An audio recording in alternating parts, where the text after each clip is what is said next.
Imagine qu'un immeuble de 50 étages tienne debout grâce à un seul pilier central. Personne ne regarde ce pilier, personne n'en parle. Les locataires vivent leur vie, les architectes ont oublié qu'il existait.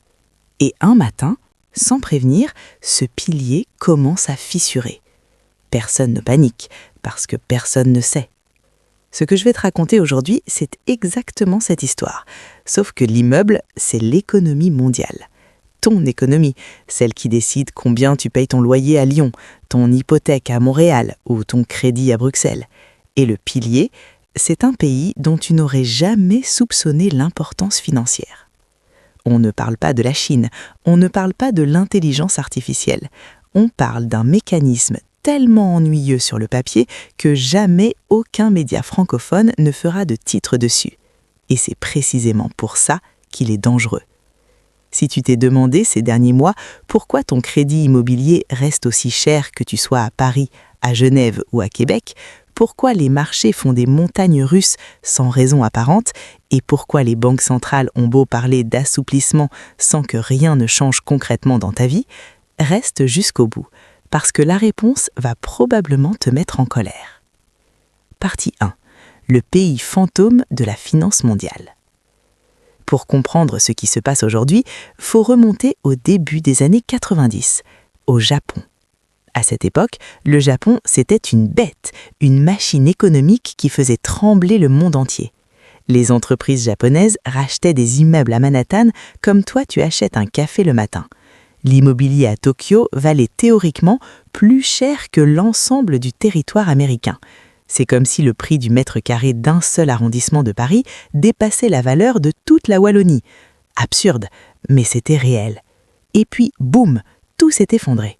En 1992, la bulle immobilière et boursière japonaise a explosé. Les prix de l'immobilier ont été divisés par 3, parfois par 5. La bourse s'est écroulée, des fortunes entières se sont évaporées du jour au lendemain. Mais le pire, c'est ce qui est venu après. Parce que contrairement à d'autres crises où l'économie rebondit en quelques années, le Japon, lui, ne s'est jamais vraiment relevé. Les économistes ont fini par appeler ça les décennies perdues. 30 ans de croissance fantôme. Pas d'inflation, des salaires qui stagnent, une population qui vieillit plus vite que partout ailleurs, une économie en état de coma prolongé. Face à cette paralysie, la Banque du Japon a sorti l'artillerie lourde. D'abord, elle a baissé les taux d'intérêt à 0, puis en dessous de 0. Oui, des taux négatifs. En gros, on te payait pour emprunter de l'argent. Lis ça encore une fois, on te payait pour emprunter. Et quand même ça n'a pas suffi, ils ont inventé un outil inédit appelé le contrôle de la courbe des taux. En clair, la Banque du Japon s'est mise à racheter massivement ses propres obligations d'État pour forcer les rendements à rester cloués au sol. Résultat, pendant près de 3 décennies, placer son argent dans la dette japonaise rapportait quasiment rien, parfois littéralement 0. Et c'est là que l'histoire prend un tournant que personne n'avait vu venir. Partie 2. Le jour où Mick a compris le carry trade. Pour bien saisir la suite, on va faire comme d'habitude. On va prendre notre ami Mick. Mick, aujourd'hui, il bosse dans un fonds de pension à Tokyo. Costume-cravate, bureau au 30e étage, vue sur la baie. Son job, c'est simple sur le papier. Faire fructifier l'épargne retraite de millions de Japonais. Il gère des centaines de milliards. La pression est monstrueuse. Et son problème, il est purement mathématique. Les obligations de son propre pays lui offrent un rendement de 0%. 0. Pas 1, pas 0,5, 0. C'est comme si toi, tu mettais 100 000 € sur ton assurance vie en France et qu'au bout d'un an, on te disait « Félicitations, tu as gagné 0 €. Ou que ton CELI au Canada te rapportait strictement rien. Ou que ton 3e pilier en Suisse était un compte courant déguisé. Mick peut pas aller voir son directeur et lui dire « Chef, bonne nouvelle, l'argent des retraités n'a rien rapporté cette année. Encore ». Il se ferait virer avant la fin de la phrase. Alors Mick fait ce que tout gestionnaire rationnel ferait. Il regarde ailleurs. Et quand il tourne son écran vers l'Amérique du Nord et l'Europe, il voit des obligations qui offrent du 3, du 4, parfois du 5%.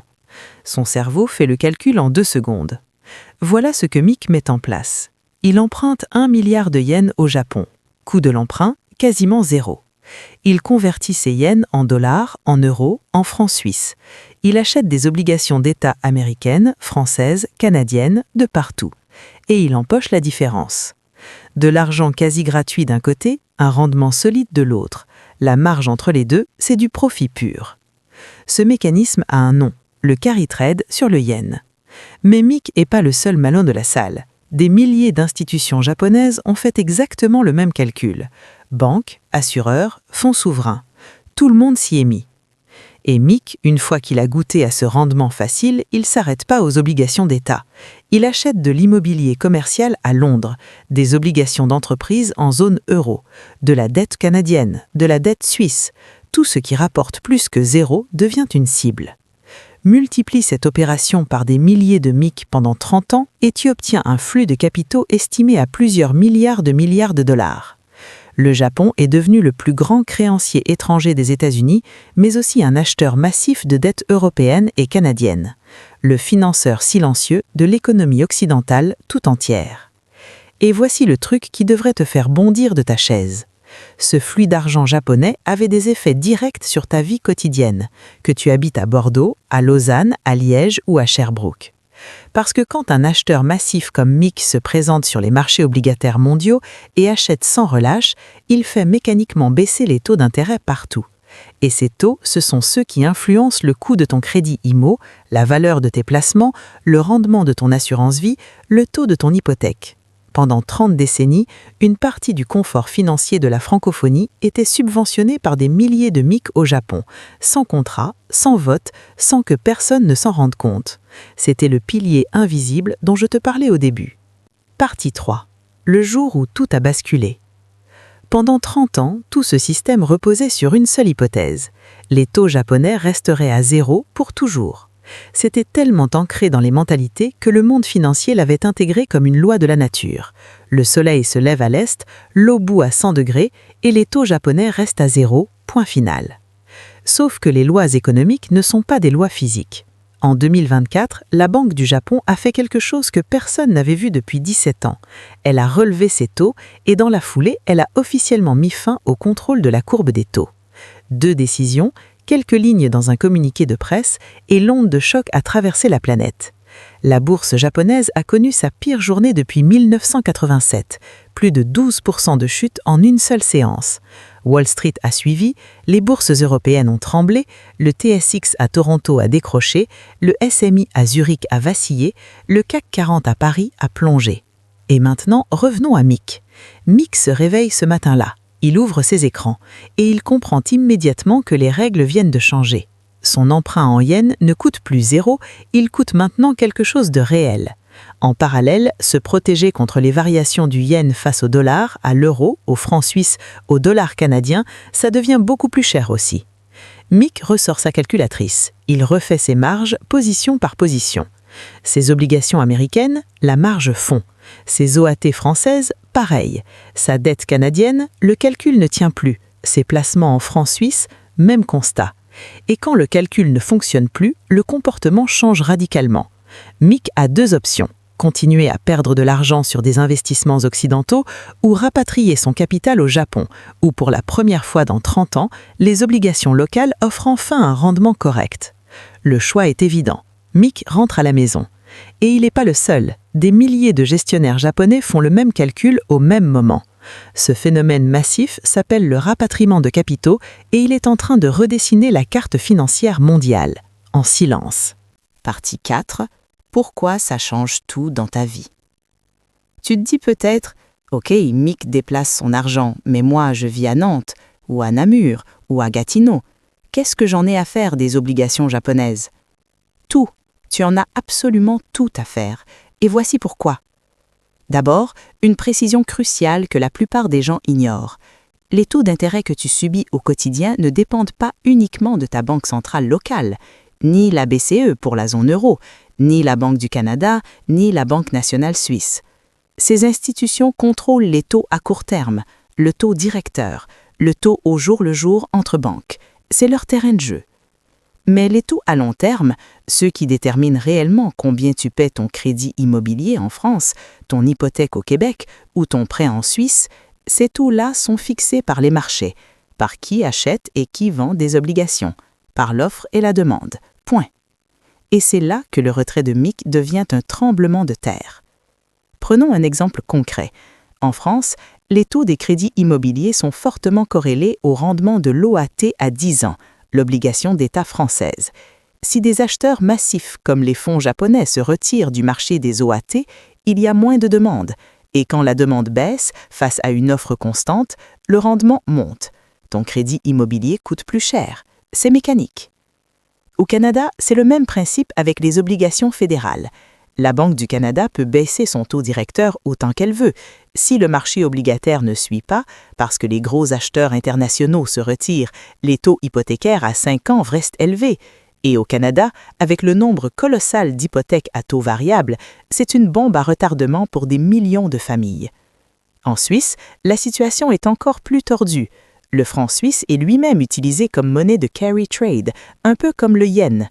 Quand le système mondial du carry trade se dérègle, la Banque nationale suisse se retrouve à gérer des pressions sur sa devise qu'elle ne contrôle pas. En Belgique, l'immobilier était déjà sous pression. Des taux longs qui refusent de baisser, c'est le coup de grâce pour un marché où les familles sont endettées sur 25 ans. Le résultat, partout dans la francophonie, c'est le même phénomène bizarre. Ta banque centrale annonce des baisses de taux. Les journaux titrent « L'assouplissement arrive ». Tu te dis que ton crédit va enfin devenir abordable. Et puis, rien. Les taux longs bougent pas. Ton banquier te propose toujours du 3,5 ou du 4%, et personne ne t'explique pourquoi. Maintenant, tu sais pourquoi. C'est parce que MIC est parti. Partie 5. L'effet domino sur ton patrimoine. Mais ça ne s'arrête pas au crédit immobilier, loin de là. Tes placements en bourse, que tu aies un PEA en France, un CELI au Canada, un compte-titre en Suisse ou en Belgique, le mécanisme est le même partout. Chaque modèle de valorisation d'une action repose sur un taux d'actualisation. Ce taux est directement influencé par les rendements obligataires à long terme. Quand ces rendements montent, la valeur théorique de chaque action baisse mécaniquement.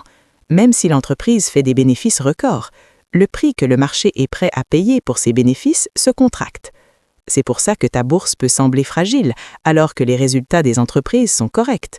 Le problème n'est pas les entreprises, le problème c'est le taux auquel on évalue leurs profits futurs. Ton assurance vie, ton épargne retraite. En France, l'assurance vie en fonds euros est massivement investie en obligations. Le rendement de ces fonds dépend directement du marché obligataire. En Suisse, les caisses de pension fonctionnent pareil. Au Québec, la caisse de dépôt et de placement qui gère ton régime de rente est exposée aux mêmes dynamiques. Quand le marché obligataire mondial se restructure, c'est toute la chaîne de ton épargne qui est affectée. Le crédit aux entreprises autour de toi. Souviens-toi de 2020-2021. L'argent était gratuit partout. En Europe, les taux étaient négatifs. Au Canada, ils étaient au plancher. Les entreprises empruntaient à tour de bras. Les startups à Station F à Paris, dans le Mile End à Montréal ou à l'EPFL à Lausanne levaient des millions comme dans un jeu vidéo. Tout ça reposait sur un coût du capital artificiellement bas, un coût bas en partie grâce à des gens comme MIC qui inondaient les marchés de liquidités depuis 30 ans. Maintenant que ce robinet se ferme, l'inverse se produit.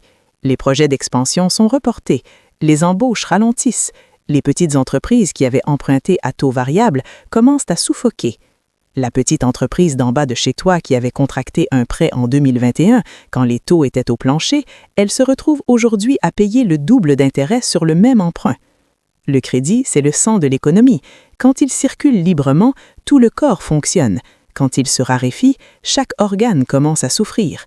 Pourquoi personne ne t'en parle?